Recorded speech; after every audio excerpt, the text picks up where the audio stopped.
जय हिंद दोस्तों, आप सभी का स्वागत है आपके अपने YouTube चैनल दबंग क्लासेस पर। तो दोस्तों, आज हम आप लोगों के लिए लेकर आए हैं मध्य प्रदेश वन रक्षक और जेल प्रहरी एग्जाम की प्रिपरेशन के लिए प्रैक्टिस सेट नंबर 18, जिसमें आप लोगों के लिए करंट अफेयर, जीके, जीएस और एमपी जीके साइंस के क्वेश्चन रखे गए हैं, जो कि आप लोगों के आने वाले फॉरेस्ट और जेल प्रहरी एग्जाम के लिए काफ़ी ज़्यादा इंपॉर्टेंट साबित होंगे। तो वीडियो में लास्ट तक जरूर बने रहें। चलिए शुरू करते हैं, देखते हैं आज का फर्स्ट क्वेश्चन। फर्स्ट क्वेश्चन में यहाँ पर आप लोगों से पूछा गया है, हाल ही में भारत के नए महालेखा नियंत्रक कौन बने हैं। चार ऑप्शन आपको दिया गया है और पूछा गया है हाल ही में भारत के लेखा महानियंत्रक कौन बने हैं। तो इसका जो राइट आंसर है वह होगा आप लोगों का option number second, S Dubey जो है यह भारत के नए अर्थात 28वें CGA महालेखा नियंत्रक बने हैं। तो इनका नंबर भी आप लोगों को याद रखना है, कौन से नंबर के हैं, 28वें नंबर के हैं। बढ़ते हैं नेक्स्ट क्वेश्चन की ओर। नेक्स्ट क्वेश्चन में यहाँ पर आप लोगों से पूछा गया है, निम्नलिखित में से कौन मध्य प्रदेश विज्ञान और प्रौद्योगिकी परिषद की सामान्य निकाय के अध्यक्ष के रूप में कार्य करता है। तो आपको दिए गए ऑप्शंस में से राइट आंसर बताना है कि कौन है जो कि मध्य प्रदेश विज्ञान और प्रौद्योगिकी परिषद की सामान्य निकाय के अध्यक्ष के रूप में कार्य करते हैं। तो इसका करेक्ट आंसर है ऑप्शन नंबर 4, राज्य के मुख्यमंत्री। राज्य के मुख्यमंत्री जो है यह मध्य प्रदेश विज्ञान और प्रौद्योगिकी परिषद की सामान्य निकाय के अध्यक्ष के रूप में कार्य करते हैं। वर्तमान समय में मध्य प्रदेश राज्य के जो मुख्यमंत्री हैं वह हैं शिवराज सिंह चौहान। बढ़ते हैं नेक्स्ट क्वेश्चन की ओर। नेक्स्ट क्वेश्चन में यहाँ पर आप लोगों से पूछा जा रहा है, जवाहरलाल नेहरू कृषि विश्वविद्यालय मध्य प्रदेश में कहाँ स्थित है। तो इसका राइट आंसर आप लोगों को कमेंट करके बताना है कि इसका करेक्ट आंसर क्या होगा। तो इसका जो राइट आंसर होगा दोस्तों वह है आप लोगों का ऑप्शन नंबर 3, जबलपुर में। जवाहरलाल नेहरू कृषि विश्वविद्यालय जो है यह मध्य प्रदेश के जबलपुर में स्थित है। जबलपुर की बात की जाए तो जबलपुर मध्य प्रदेश का सर्वाधिक साक्षर जिला है। जबलपुर में मध्य प्रदेश राज्य का उच्च न्यायालय स्थित है और जिस वजह से मध्य प्रदेश की न्यायिक राजधानी कहा जाता है जबलपुर को। जबलपुर मध्य प्रदेश का क्षेत्रफल की दृष्टि से सबसे बड़ा संभाग भी है। चलिए आगे बढ़ते हैं नेक्स्ट क्वेश्चन की ओर। नेक्स्ट क्वेश्चन में यहाँ पर आप लोगों से पूछा गया है, मुंबई का प्रसिद्ध बड़ा पाव दुनिया के सर्वश्रेष्ठ सैंडविच की सूची में कौन से स्थान पर है। तो यहाँ पर आप लोगों से पूछा जा रहा है कि महाराष्ट्र अर्थात मुंबई में जो बड़ा पाव फेमस है यह दुनिया के सर्वश्रेष्ठ सैंडविच की सूची में किस स्थान पर है। तो इसका जो करेक्ट आंसर होगा वह है आपका ऑप्शन नंबर 4, 13वें स्थान पर है। चलिए बढ़ते हैं नेक्स्ट क्वेश्चन की ओर। नेक्स्ट क्वेश्चन में यहाँ पर आप लोगों से पूछा गया है, मध्य प्रदेश में अहिल्याबाई का किला और महल कहाँ स्थित है। चार ऑप्शन आपको दिए गए और पूछा गया मध्य प्रदेश में अहिल्याबाई का किला और महल कहाँ स्थित है। तो इसका जो करेक्ट आंसर होगा वह है आप लोगों का ऑप्शन नंबर 4, महेश्वर में। मध्य प्रदेश में अहिल्याबाई का किला और महल जो है यह महेश्वर में स्थित है। अहिल्याबाई होलकर वंश की महारानी थी। इनका विवाह जो है होलकर वंश के संस्थापक मल्हारराव होलकर के पुत्र खांडेराव होलकर के साथ हुआ था। इनके सेनापति का नाम तुकोजी राव होलकर था। अहिल्याबाई होलकर ने होलकरों की राजधानी इंदौर से महेश्वर स्थानांतरित की थी और जो महेश्वर है यह मध्य प्रदेश के खरगोन जिले में नर्मदा नदी के तट पर स्थित है। तो यह अक्सर एग्जाम में पूछा जाता है कि महेश्वर किस जिले में, तो आपका आंसर होगा खरगोन जिले में। किस नदी के किनारे है, तो आपका आंसर होगा नर्मदा नदी के किनारे। और किसकी राजधानी था, तो आपका आंसर होगा देवी अहिल्याबाई होलकर की राजधानी था। बढ़ते हैं नेक्स्ट क्वेश्चन की ओर।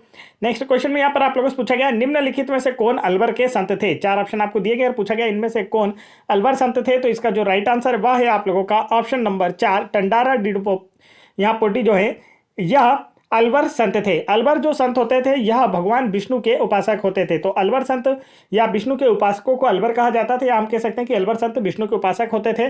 और जो नैनार संत होते थे यह शिव के उपासक होते थे। तो यह दोनों अक्सर एग्जाम में पूछा जाता है, तो दोनों ही आप लोगों को याद रखना है। बढ़ते हैं नेक्स्ट क्वेश्चन की ओर। नेक्स्ट क्वेश्चन में यहाँ पर आप लोगों से पूछा गया है, मध्य प्रदेश के इंदौर में जवाहरलाल नेहरू स्टेडियम की स्थापना किस वर्ष हुई थी।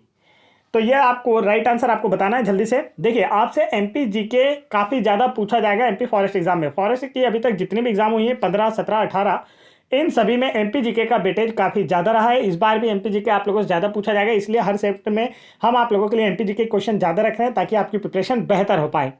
तो यहाँ पर देखिए पूछा गया आप लोगों से, मध्य प्रदेश के इंदौर में जवाहरलाल नेहरू स्टेडियम की स्थापना किस वर्ष हुई थी। राइट आंसर होगा आप लोगों का ऑप्शन नंबर 3, वर्ष 1964 में। मध्य प्रदेश के इंदौर में जवाहरलाल नेहरू स्टेडियम की स्थापना वर्ष 1964 में हुई थी।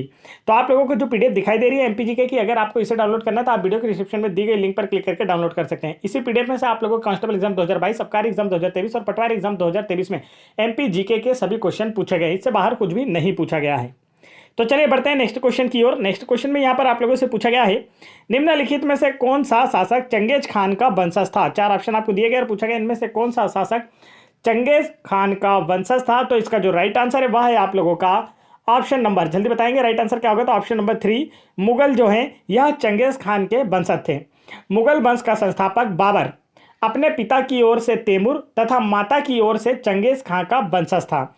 तो मुगल वंश के जो शासक रहे वो किसके वंशज थे, आंसर होगा चंगेज खान के। यहाँ पर देखिए पिछले क्वेश्चन में आप लोगों से पूछा गया था कि इंदौर में जवाहरलाल नेहरू स्टेडियम, हाँ ठीक है, यहाँ पर आप लोगों को क्वेश्चन में दिया हुआ है कि जवाहरलाल नेहरू स्टेडियम कहाँ स्थित है, तो आपका आंसर होगा इंदौर में। इंदौर में इसके अतिरिक्त तो होलकर स्टेडियम भी स्थित है। नेक्स्ट क्वेश्चन की ओर बढ़ते हैं। नेक्स्ट क्वेश्चन में यहाँ पर आप लोगों से पूछा गया है, त्रिपुरा के मुख्यमंत्री ने अपना त्याग पत्र राज्यपाल को सौंप दिया, उनका नाम क्या है। हाल ही में त्रिपुरा के मुख्यमंत्री ने अपना त्याग पत्र राज्यपाल को सौंपा है, तो उनका नाम क्या है जो कि त्रिपुरा के मुख्यमंत्री रहे। इनका आंसर होगा option number first doctor Manik Shah. Tripura के वर्तमान मुख्यमंत्री मानिक शाह ने अपना त्याग पत्र राज्यपाल को सौंपा है। त्रिपुरा की राजधानी अगरतला और गवर्नर जो है वह है सत्यदेव नारायण आर्य।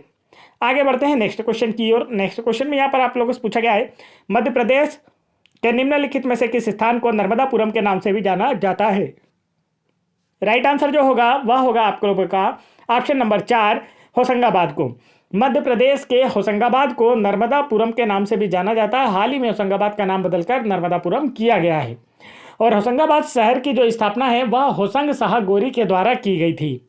बढ़ते हैं नेक्स्ट क्वेश्चन की ओर। नेक्स्ट क्वेश्चन में यहाँ पर आप लोगों से पूछा गया है, भारतीय संविधान के अनुच्छेद 44 में किसका वर्णन है। 4 ऑप्शन आपको दिए गए हैं, पूछा गया है अनुच्छेद 44 जो आर्टिकल 44 में है उसमें किसका वर्णन किया गया है। तो राइट आंसर आप लोगों का होगा ऑप्शन नंबर फर्स्ट समान नागरिक संहिता का। अनुच्छेद 44 में समान नागरिक संहिता का वर्णन किया गया है। अनुच्छेद 44 संविधान में वर्णित राज्य के नीति निर्देशक सिद्धांतों में से एक है।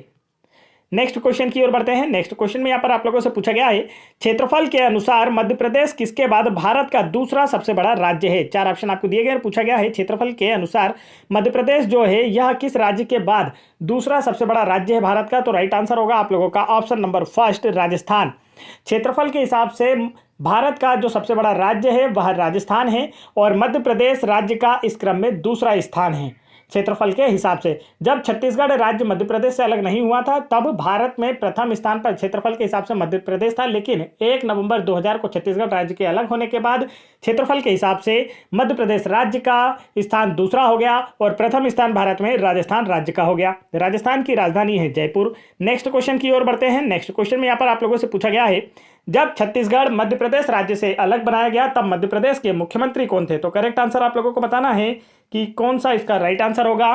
तो आपका राइट आंसर होने वाला है, जल्दी बताएंगे। करेक्ट आंसर है option number 3 Digvijay Singh.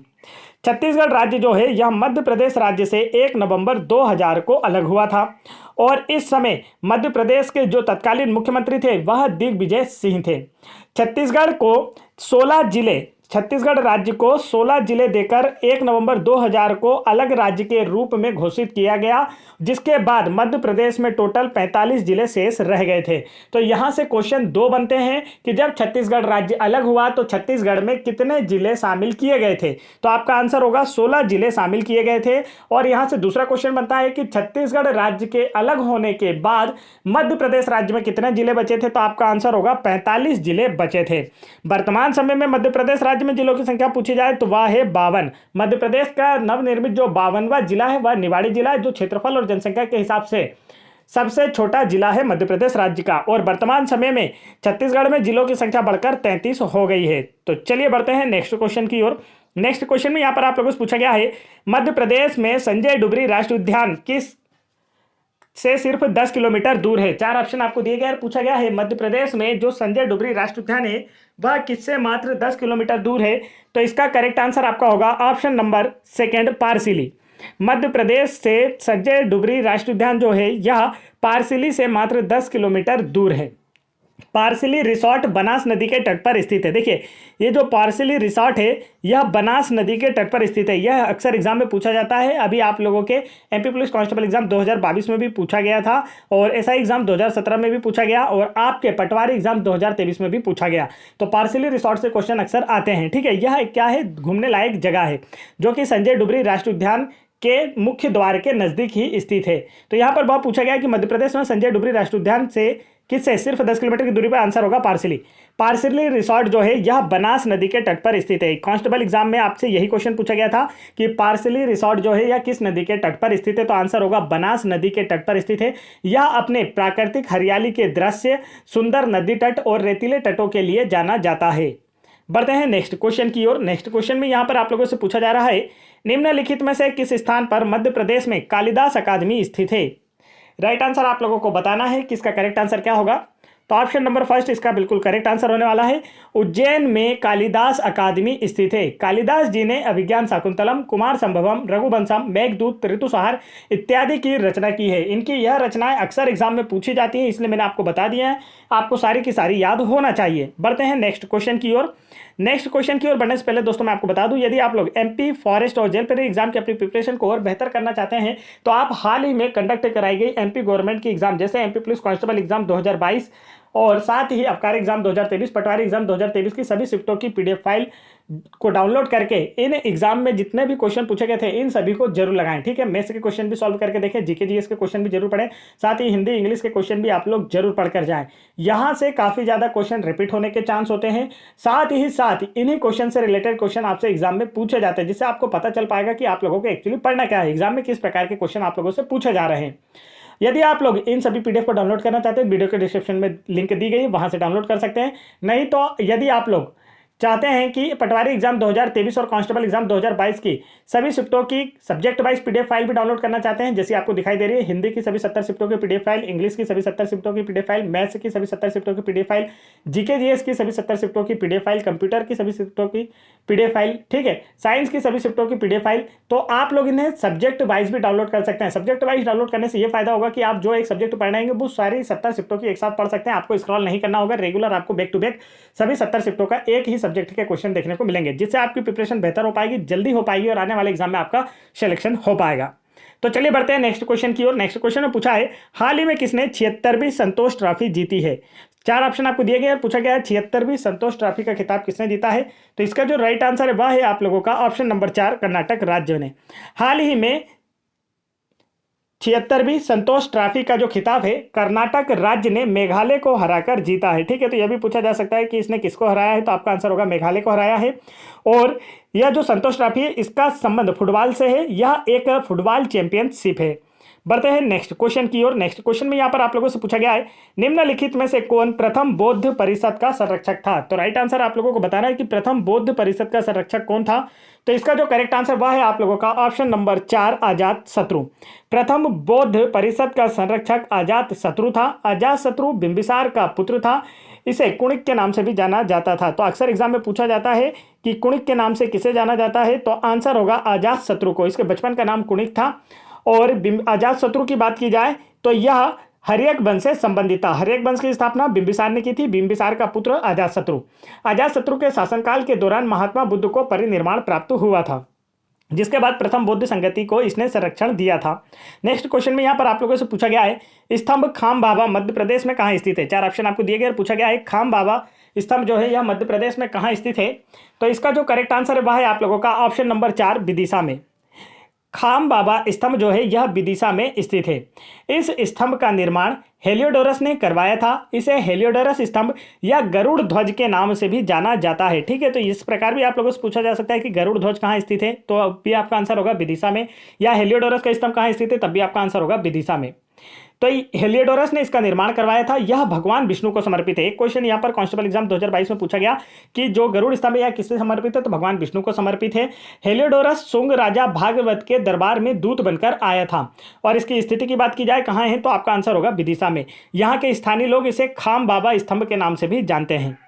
Next question की ओर बढ़ते हैं। नेक्स्ट क्वेश्चन में आप लोगों से पूछा गया है, अकबर के शासनकाल में ओहदा आधारित प्रशासनिक प्रणाली निम्नलिखित में से कौन सी थी। तो इसका जो राइट आंसर है वह है आप लोगों का मनसबदारी। अब मनसबदारी प्रथा की शुरुआत किसने की थी, अक्सर एग्जाम में पूछा जाता है, तो आपका राइट आंसर होगा अकबर ने मनसबदारी प्रथा की शुरुआत की थी।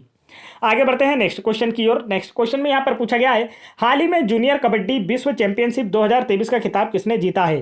तो इसका जो राइट आंसर है दोस्तों वह है आप लोगों का ऑप्शन नंबर 4, भारत। हमारे देश भारत ने हाल ही में जूनियर कबड्डी विश्व चैंपियनशिप 2023 का खिताब जीता है।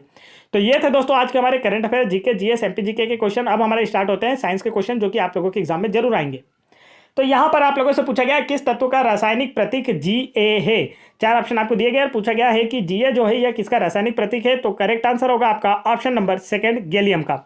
Ga यह किसका एक रासायनिक प्रतीक है? तो आपका आंसर होगा गैलियम का रासायनिक प्रतीक है। गैलियम हथेली पर पिघल जाती है। तो आप लोगों से अक्सर एग्जाम में पूछा जाता है कि ऐसी कौन सी धातु है जो कि हथेली पर रखने पर गल जाती है। तो आपका आंसर होगा गैलियम। गैलियम का गलनांक जो होता है 29.76 डिग्री सेंटीग्रेड होता है और मानव शरीर का तापमान जो होता है 37 डिग्री सेंटीग्रेड होता है। तो इससे काफ़ी ज़्यादा होता है, इसलिए जब गैलियम को हथेली पर रखा जाता है तो यह पिघल जाती है। चलिए बढ़ते हैं नेक्स्ट क्वेश्चन की ओर। नेक्स्ट क्वेश्चन में यहाँ पर आप लोगों से पूछा गया है, एल्यूमिनियम की संयोजकता कितनी है? 4 ऑप्शन आपको दिए गए और पूछा गया एल्यूमिनियम की संयोजकता कितनी है। तो एल्यूमिनियम का प्रतीक चिन्ह होता है Al और इसका परमाणु क्रमांक होता है 13। तो अब आपको बताना है इसकी संयोजकता क्या होगी। तो प्रथम ऑर्बिट में 8, सेकंड ऑर्बिट में प्रथम ऑर्बिट में 2, सेकंड ऑर्बिट में 8 और जब बचे हुए कितने हैं? तो ये 3। तो यही 3 क्या कहलाएंगे? इसकी संयोजकता होगी या वैलेंसी होगी। तो एल्यूमिनियम की वैलेंसी कितनी होती है अगर आपसे पूछा जाए तो यहाँ पर जो एक्स्ट्रा बचे हुए हैं यही इसकी वैलेंसी होगी। राइट आंसर होगा ऑप्शन नंबर 3 संयोजकता होगी, इसके बाद 3 वैलेंसी होगी। आगे बढ़ते हैं नेक्स्ट क्वेश्चन की ओर। और एल्यूमिनियम के बारे में और भी चीजें याद रख सकते हैं कि जैसे पूछा जाता है कि एल्यूमिनियम का प्रमुख अयस्क कौन सा होता है। तो आपका आंसर होगा बॉक्साइट। एल्यूमिनियम का प्रमुख अयस्क होता है जिसका फार्मूला होता है Al2O3 × 2H2O। यह बॉक्साइट का फार्मूला है। एल्यूमिनियम भूपरपट्टी में सर्वाधिक मात्रा में पाई जाने वाली धातु है। यह आप लोगों को अच्छे से याद रखना है। चलिए बढ़ते हैं नेक्स्ट क्वेश्चन की ओर। नेक्स्ट क्वेश्चन में यहाँ पर पूछा गया है, निम्नलिखित में से कौन सा खनिज वजन और वृद्धि को नियंत्रित करता है। 4 ऑप्शन आपको दिए गए और पूछा गया इनमें से कौन सा खनिज है जो वजन और वृद्धि को नियंत्रित करता है। तो इसका जो राइट आंसर है वह है आप लोगों का ऑप्शन नंबर 3 आयोडीन जो है यह वजन और वृद्धि को नियंत्रित करता है। आयोडीन एक चमकदार अधातु है। इसकी कमी से मानव शरीर में ग्वाइटर, घेंगा नामक रोग होता है। आगे चलते हैं नेक्स्ट क्वेश्चन की ओर। नेक्स्ट क्वेश्चन में पूछा है, इमली में कौन सा अम्ल पाया जाता है। 4 ऑप्शन आपको दिए गए हैं। राइट आंसर आप लोगों को बताना है कि इमली में कौन सा अम्ल पाया जाता है। तो इसका करेक्ट आंसर होगा दोस्तों ऑप्शन नंबर 3 टार्टरिक अम्ल पाया जाता है। इमली में टार्टरिक अम्ल पाया जाता है, अच्छे से याद रखना है। ऑक्जेलिक अम्ल जो होता है यह टमाटर और हरी घासों में पाया जाता है। टमाटर में पाया जाता है। अक्सर एग्जाम में पूछा जाता है कि टमाटर में कौन सा अम्ल पाया जाता है, ऑक्जेलिक। एसिटिक अम्ल जो है यह सिरका में पाया जाता है। अक्सर एग्जाम में पूछा जाता है, अच्छे से आप लोग याद रखेंगे। बढ़ते हैं नेक्स्ट क्वेश्चन की ओर। नेक्स्ट क्वेश्चन में यहाँ पर आप लोगों से पूछा गया है, एक क्षेत्र रक्षक गेंद को लपकते हुए स्विंग देता है, यह किसका एक उदाहरण है। 4 ऑप्शन आपको दिए गए और पूछा गया है, एक फील्डर या क्षेत्र रक्षक जो होता है गेंद को लपकते हुए स्विंग देता है, यह किसका एक उदाहरण है। तो इसका करेक्ट आंसर होगा ऑप्शन नंबर यहाँ पर 1 न्यूटन की गति के दूसरे नियम का उदाहरण है। और न्यूटन की गति के दूसरे नियम से बल का व्यंजक प्राप्त होता है जो F = ma होता है। इसे भी आप लोगों को याद रखना है।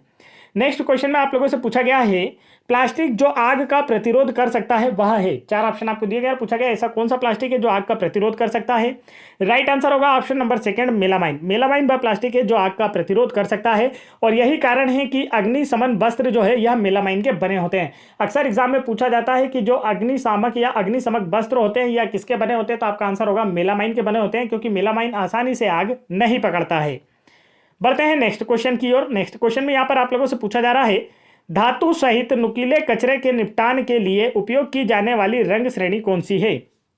तो इसका राइट आंसर आप लोगों को बताना है। करेक्ट आंसर जो होगा वह है आप लोगों का ऑप्शन नंबर 3 सफेद। धातु सहित नुकीले कचरे के निपटान के लिए उपयोग की जाने वाली रंग श्रेणी जो है यह सफेद होती है।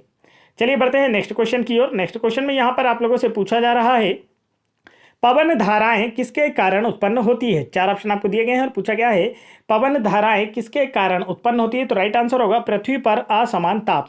पवन धाराएं जो है यह पृथ्वी पर असमान ताप के कारण उत्पन्न होती है। नेक्स्ट क्वेश्चन में यहाँ पर आप लोगों से पूछा जा रहा है, जब परावर्तन कोण 60 डिग्री का हो तो आपतन कोण का मान क्या होता है। 4 ऑप्शन आपको दिए गए हैं। राइट आंसर आप लोगों को बताना है। तो इसका जो करेक्ट आंसर होगा दोस्तों वह है आप लोगों का ऑप्शन नंबर 3 60 डिग्री। जब परावर्तन कोण का मान 60 डिग्री हो तो आपतन कोण का मान भी 60 डिग्री होता है।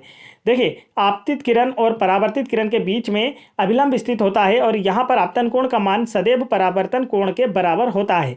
और साथ ही एक और नियम होता है, परावर्तन के दो नियम होते हैं। पहला नियम तो यही है कि परावर्तन कोण और आपतन कोण का मान सदैव बराबर होता है। दूसरा नियम होता है कि आपतित किरण और परावर्तित किरण अभिलंब बिंदु और आपतन, यहाँ पर आपतन बिंदु, यह सभी क्या होते हैं, एक ही बिंदु पर स्थित होते हैं। नेक्स्ट क्वेश्चन की ओर बढ़ते हैं। नेक्स्ट क्वेश्चन में आप लोगों से पूछा गया है, बासिंग सोडा के एक सूत्र इकाई में पानी के कितने अणु मौजूद होते हैं। तो अगर आपको बासिंग सोडा का फार्मूला पता है तो आप इसका आंसर आसानी से कर पाएंगे। देखिए, बासिंग सोडा का जो सूत्र होता है वह होता है Na2CO3 × 10H2O, ये होता है। अब यहाँ पर पूछा गया है कि बासिंग सोडा के एक सूत्र इकाई में, मतलब एक सूत्र में पानी के कितने अणु हैं। तो देखिए, पानी कहाँ है, तो H2O को पानी कहते हैं और ये कितने अणु हैं इसके, तो 10। राइट आंसर कौन सा होगा, ऑप्शन नंबर सेकंड। बासिंग सोडा के एक सूत्र इकाई में पानी के 10 अणु मौजूद होते हैं और इसका जो रासायनिक नाम है वह सोडियम कार्बोनेट होता है। तो ये थे दोस्तों आज के हमारे टॉप 30 क्वेश्चन जो कि हम आप लोगों के लिए लेकर आए थे एमपी फॉरेस्ट और जेईई एग्जाम के लिए। यहाँ पर हमने आप लोगों के लिए क्विज भी रखी है जिसका आंसर आप लोगों को हमें कमेंट करके बताना है। आज की क्विज है, निम्नलिखित जिलों में से किसका पुराना नाम ईसागढ़ था। तो यह आप लोग हमें कमेंट करके बताएंगे कि इसका करेक्ट आंसर क्या है। साथ ही आप लोगों को जितनी पीडीएफ दिखाई गई, अगर आप उन्हें डाउनलोड करना चाहते हैं तो आप इस नंबर पर व्हाट्सअप करके हमसे आसानी से सारी पीडीएफ प्राप्त कर सकते हैं, जिससे आपकी प्रिपरेशन बेहतर हो पाएगी और आने वाले एग्जाम में आपका सिलेक्शन हो पाएगा। तो यदि आपने अभी तक वीडियो को लाइक नहीं किया तो फटाफट वीडियो को लाइक करके चैनल को जरूर सब्सक्राइब कर लें। साथ ही बेल आइकन की बटन जरूर दबा लें ताकि ऐसे इंपॉर्टेंट एजुकेशनल वीडियो के नोटिफिकेशन आप तक आसानी से पहुंचते रहे। जय हिंद दोस्तों।